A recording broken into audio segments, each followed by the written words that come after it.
Welcome to Inverkeithing High School Maths Department. Today we're going to be looking at column multiplication. If you have any questions, please feel free to look at our Numeracy Booklet, which you can find online. So we're going to start with 23 times 7. And just like with column addition and subtraction, it's really important that we line up our digits correctly. So the first thing I'm going to do is I'm going to place 23 at the top of my sum, and then I'm going to put my 7 in my units column. So I'm going to do 23 times by 7. Okay, just like our column addition, we're going to start on our right hand side. So we're going to do 3 times 7. 3 times 7 is 21. Carry my 2 into my tens column. 7 times 2 is our 14, but we also already have another 2 in that column, so it's going to be 14 plus 2, which is our 16. So 23 times 7 is our 161. It's important to say, in order for us to do our column multiplication, we need to be really good at multiplication in general.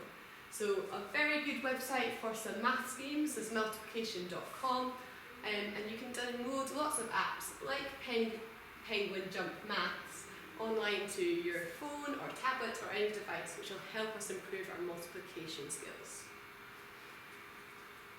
Just like A, we are going to look at writing out this calculation, lining up our units, tens and hundreds. So this one here, we've got a 3-digit by a single digit. So again, starting on the right, we're going to have 6 times by 4. 6 times 4 is 24. So our 4 goes into our units column and our 2 goes into our tens column. Then we're going to do our 2 times by our 4, which is 8. But we already have another 2 in our tens column, so that makes it 10.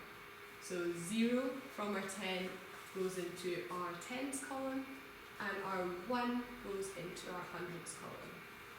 Then our last one, 4 times by 4, which is 16, but again I've got 1 to take care of, so 16 and another 1 is going to give us a total of 17. So 426 times 4 is 1,704. C is a little bit more tricky as an example because we've got a 2-digit multiplied by a 2-digit. Importantly, we all should be able to do the first step here, which is to multiply our 42 by our 3, which is just exactly what we did in A and B. So the first line we're thinking about 42 times by 3. So 2 times by 3 is my 6. And 4 times by my 3 is my 12. So now that I've dealt with my multiplication by 3, I need to think about multiplying everything by 1. But this 1 doesn't actually stand for 1 because it's in our tens column. This stands for 10. So we're going to do 42 times by 10. Now some of you might be able to do that already from our multiplication lessons earlier. However, how we think about writing that is we're saying, well, 10 times by 2 is going to be my 20. So, and then 10 times by our 40 is our 400, putting that 4 in our hundreds column. Then we're going to add those together. 6 plus 0 is 6. 2 plus 2 is our 4. And 1 plus 4 is our 5.